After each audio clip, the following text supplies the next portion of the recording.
खेलों की दुनिया में कभी कभी ऐसा भी होता है कि किसी खिलाड़ी का वजूद इतना बढ़ जाता है कि वो खिलाड़ी और खेल एक दूसरे का परिचय बन जाते हैं। ऐसा ही कुछ हुआ 1925 में, जब एक साधारण सा दिखने वाला लड़का भारतीय हॉकी के मैदान में कदम रखता है। हॉकी के जादूगर कहे जाने वाले इस खिलाड़ी की प्रतिभा से पूरी दुनिया हैरान रह गई। कहते थे कि बॉल उनकी स्टिक पर लगते ही मानो चिपक सी जाती थी। न जाने कितनी अफवाहें उनकी स्टिक को लेकर उनके जीवन में उड़ती रहीं। कुछ लोगों ने कहा कि उनकी स्टिक में एक मैग्नेट लगा हुआ है। वहीं कई लोगों का मानना था कि उनकी स्टिक पर एक विशेष तरीके का गोंद लगा है जिस पर बॉल लगते ही चिपक जाती है।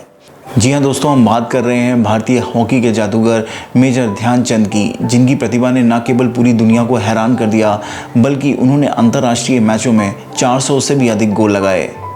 भारत को लगातार 3 बार ओलंपिक गोल्ड मेडल दिलाने वाले इस भारतीय कप्तान ने 30 वर्षों तक भारतीय हॉकी का दबदबा पूरे विश्व पर कायम रखा। भारतीय हॉकी में उनके अतुलनीय योगदान के चलते भारत सरकार उन्हें मरणोपरांत भारत रत्न देने पर विचार कर रही है। किसी सपने सी लगने वाली ध्यानचंद की ये कहानी निश्चित ही आपको आश्चर्य और गर्व से भर देगी। तो आइए जानते हैं ध्यानचंद के जीवन से जुड़ी हुई कुछ आश्चर्यजनक घटनाएं। लेकिन दोस्तों, आगे बढ़ने से पहले मैं आपका दोस्त सैम अपने इस YouTube channel super Sam story में आप सबका स्वागत करता हूं और आशा करता हूं कि आप सभी स्वस्थ और सुरक्षित होंगे। तो चलिए शुरू करते हैं आज का सफ़र। ध्यानचंद का जन्म 29 अगस्त 1905 को उत्तर प्रदेश के इलाहाबाद जिले में हुआ था। उनके पिता सोमेश्वर सिंह, जो कि ब्रिटिश इंडियन आर्मी में एक सूबेदार थे और साथ ही हॉकी खेलने का काफ़ी शौक रखते थे। आर्मी में होने की वजह से ध्यानचंद के पिता का तबादला आए दिन होता रहता था, जिसकी वजह से ध्यानचंद अपनी पढ़ाई को गंभीरता से नहीं ले पाए और छठी कक्षा के बाद उन्होंने पढ़ाई भी छोड़ दी। अंततः उनके पिता ने उत्तर प्रदेश के जिले झांसी में बसने का फैसला किया, जिसके चलते ध्यानचंद का ज़्यादातर समय झांसी में बीता। लेकिन ये बात हैरान करने वाली है कि हॉकी के इस महान खिलाड़ी को बचपन में हॉकी में कोई खास दिलचस्पी नहीं थी। वो तो कुश्ती और अन्य खेलों में काफ़ी रुचि लिया करते थे, लेकिन समय को कुछ और ही मंजूर था। धीरे धीरे ध्यानचंद का रुझान हॉकी की तरफ बढ़ने लगा। वो पेड़ की टहनियों को तोड़कर कपड़े की बॉल से हॉकी खेला करते थे और इस बच्चों के खेल में ही उनकी हॉकी पर काफ़ी पकड़ बन गई थी। एक बार जब ध्यानचंद 14 वर्ष के थे, तब वे अपने पिता के साथ हॉकी का मैच देखने गए, जहां उन्होंने एक टीम को 2 गोल से हारते हुए देखा। ध्यानचंद से रहा नहीं गया और उन्होंने हारने वाली टीम से खेलने की इच्छा अपने पिता से जाहिर की। उनके पिता ने थोड़े आश्चर्य के बाद उनको इसकी अनुमति दे दी। इस मैच में ध्यानचंद ने सभी को हैरान करते हुए 4 गोल मारे और अपनी टीम को विजयी बनाया। चूंकि इस मैच को देखने सेना के अधिकारी भी आए हुए थे, उन्होंने ध्यानचंद के प्रदर्शन से प्रभावित होकर उन्हें सेना में भर्ती होने की पेशकश कर दी। ध्यानचंद 16 साल की उम्र में एक सिपाही के तौर पर सेना में भर्ती हो गए। हालांकि उन्होंने सेना में ही जाकर हॉकी को गंभीरता से लिया था और वे काफ़ी अभ्यास भी करने लगे थे, परंतु सेना के व्यस्त कार्यक्रम और परेड के चलते उन्हें हॉकी खेलने और अभ्यास के लिए ज़्यादा समय नहीं मिल पाता था। इसी के चलते ध्यान सिंह हॉकी का अभ्यास देर रात तक चांद की रोशनी में करते रहते थे। इसी कारण उनके साथी सिपाही उन्हें चंद्र कहने लगे और तभी से उनका नाम ध्यान सिंह से बदलकर ध्यानचंद पड़ गया। यह ध्यानचंद की कड़ी मेहनत और लगन का ही फल था कि बहुत जल्दी ही उन्हें भारत की राष्ट्रीय टीम में चयन कर लिया गया। 13 मई 1926 को न्यूजीलैंड में ध्यानचंद ने अपने कैरियर का पहला मैच खेला। 21 मैचों की सीरीज में भारत ने जहां 18 मैच जीते, वहीं 2 मुकाबलों में कोई फैसला नहीं हो पाया और बस एक ही मैच हारा। इस पूरी सीरीज में ध्यानचंद ने अपने गोल करने की शक्ति से सबको हैरान कर दिया। इसके बाद 1928 के एम्स्टर्डम ओलंपिक खेलों में 14 गोल करके न केवल वह भारत की ओर से सबसे ज़्यादा गोल करने वाले खिलाड़ी बने, बल्कि उन्होंने भारत को हॉकी में ओलंपिक गोल्ड भी दिलवाया। एक बार फिर 1932 के लॉस एंजल्स ओलंपिक में ध्यानचंद का जादू सर चढ़कर बोला और भारत ने इस प्रतियोगिता में अमेरिका को 24-1 से हराया। इस मैच में ध्यानचंद ने 8 गोल किए थे। वहीं उनके सगे भाई रूप सिंह, जो कि भारतीय हॉकी टीम का हिस्सा थे, 10 गोल किए थे। भारतीय हॉकी ध्यानचंद के नेतृत्व में अपने शीर्ष पर पहुंच चुकी थी। भारत एक बार फिर गोल्ड लेकर वापस लौटा था। 1934 आते आते वो भारतीय हॉकी टीम के कप्तान बन चुके थे और अब उनकी नज़र 1936 के बर्लिन ओलंपिक पर थी। जर्मनी का चांसलर हिटलर अपनी टीम को बर्लिन के होम ग्राउंड पर विश्व विजेता बनते हुए देखना चाहता था। इसके लिए उसने अपनी टीम को सबसे बेहतरीन प्रशिक्षण दिलवाया था। लेकिन हिटलर जानता था कि उसके इस सपने को एक ही व्यक्ति चूर चूर कर सकता है और वह है ध्यानचंद और उसकी टीम। लेकिन जब भारतीय टीम बर्लिन पहुंची तो जर्मनी के साथ पहले ही अभ्यास मैच में जर्मनी ने भारत को 4-1 से करारी मात दी। हिटलर को लगा कि शायद जर्मनी की टीम इस बार ओलंपिक में भारत का विजय रथ रोककर उन्हें धूल चटा देगी।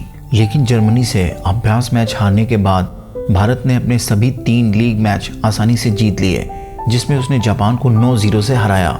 सेमीफाइनल में भारत ने फ्रांस को 10-0 से करारी मात देकर फाइनल का टिकट पक्का कर लिया। उधर जर्मनी ने भी सबको रौंदते हुए फाइनल में जगह बना ली थी। फिर 15 अगस्त 1936 का वह दिन आ गया जब फाइनल में जर्मनी और भारत की टीमें आमने सामने थीं। हिटलर खुद इस मैच को देखने मैदान में मौजूद था। काफ़ी बारिश के कारण इस मैच में मैदान काफ़ी गीला था और जिसकी वजह से भारतीय खिलाड़ियों के जूते काफ़ी फिसल रहे थे। इस मैच में ध्यानचंद ने नंगे पैर खेलने का फैसला लिया और जल्दी ही जर्मनी को 6 गोल से पीछे कर दिया। इस मैच में चोटिल होने की वजह से ध्यानचंद का एक दांत टूट गया था, लेकिन उन्होंने ग्राउंड से ना हटने का फैसला लिया। जर्मनी बहुत प्रयासों के बावजूद भी सिर्फ 1 गोल ही कर पाई और भारत ने ओलंपिक का यह गोल 8-1 से मैच जीतकर पक्का कर लिया। हिटलर अपनी टीम के इस शर्मनाक प्रदर्शन के चलते मैच को बीच में ही छोड़कर चला गया था। कहते तो यह भी हैं कि हिटलर ने ध्यानचंद को रात्रि भोज पर भी आमंत्रित किया था और उन्हें जर्मनी की हॉकी टीम का नेतृत्व करने का न्योता भी दिया था। साथ ही सेना में कर्नल का पद भी उन्हें तोहफे में देने की बात कही थी। लेकिन ध्यानचंद ने तुरंत ही इस तोहफे को ठुकराकर अपने भारतीय होने के गर्व को कायम रखा था। ध्यानचंद को फुटबॉल में पेले और क्रिकेट में ब्रैडमैन के समतुल्य माना जाता है। गेंद इस कदर उनकी स्टिक से चिपकी रहती थी कि विपक्षी खिलाड़ियों को यह आशंका होती थी कि उनकी स्टिक में कोई जादू अवश्य है। यहाँ तक कि हॉलैंड में उनकी स्टिक को इसी आशंका के चलते तोड़कर भी देखा गया था। लेकिन इस सब से विपक्षियों को कुछ हाथ नहीं लगा, क्योंकि जिस जादू को वो स्टिक में ढूंढ रहे थे वो ध्यानचंद के हाथों में था। एक बार ध्यानचंद के मैच खेलते वक्त कई प्रयासों के बावजूद बॉल गोल में नहीं जा पा रही थी और बार बार पोल पर टकरा रही थी, जिसके चलते ध्यानचंद ने रेफरी से गोल पोस्ट की चौड़ाई नापने का आग्रह किया। और जब गोल पोस्ट को नापा गया तो यह जानकर सब हैरान रह गए कि वह अंतर्राष्ट्रीय मानकों से थोड़ा छोटा था। 1935 में ब्रैडमैन ने एडिलेड में एक हॉकी मैच देखते हुए कहा था कि ध्यानचंद हॉकी में ऐसे गोल करते हैं जैसे क्रिकेट में खिलाड़ी रन बनाते हैं। ध्यानचंद से 3 साल छोटे ब्रैडमैन उनसे सिर्फ एक बार मिले थे और उनके बहुत बड़े प्रशंसक बन गए थे।